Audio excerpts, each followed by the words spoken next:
Night blind. Created by Arthur Rumrill, Frank was tired of night blindness.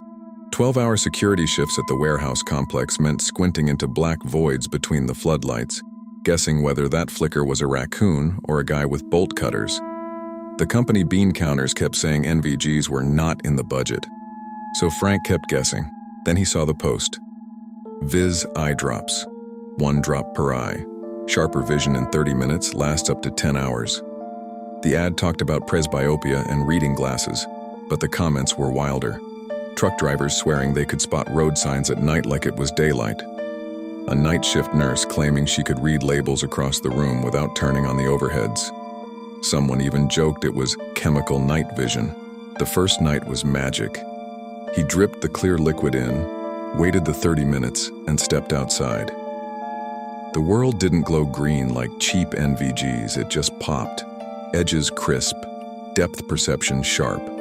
He spotted a fox moving along the fence line 200 yards away. For the first time in years, the dark felt manageable. Night 3, the air felt thicker, not humid, heavy, like the atmosphere itself was watching.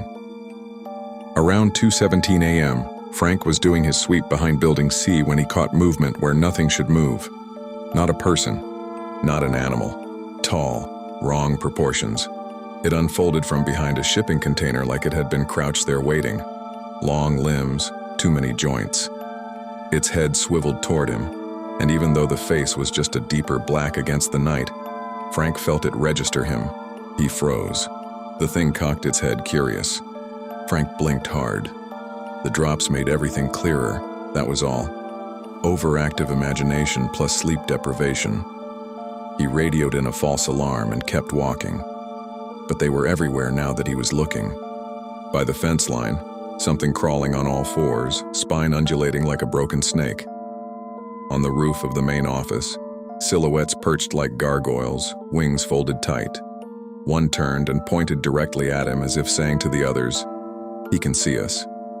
Frank's heart hammered against his ribs. He rubbed his eyes. The drops were still working perfectly. Too perfectly. The entities didn't vanish. If anything, they sharpened. He called his buddy Mike on the next shift. "You ever try those new VIZZ drops?" Mike laughed. "Yeah, man. Game changer. Why?" "You see anything weird out there at night?" A long pause. "Weird how?" Frank didn't answer.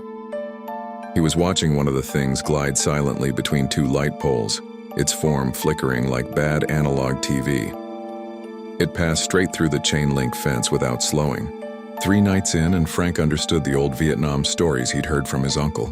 The ones about red phosphor tubes and things that only showed up when you could finally see them. The things that noticed you back. He sat in the break room at 4 a.m., eyes burning, hands shaking around a cold coffee. The bottle of VIZZ sat on the table like a loaded gun. One more drop and his shift would be crystal clear again. He unscrewed the cap. Outside, something scratched lightly at the door, patient and intimate. Frank stared at the dropper, then at the darkness pressing against the window. He was tired of guessing what was waiting out there. Now he wished he could go back to being blind.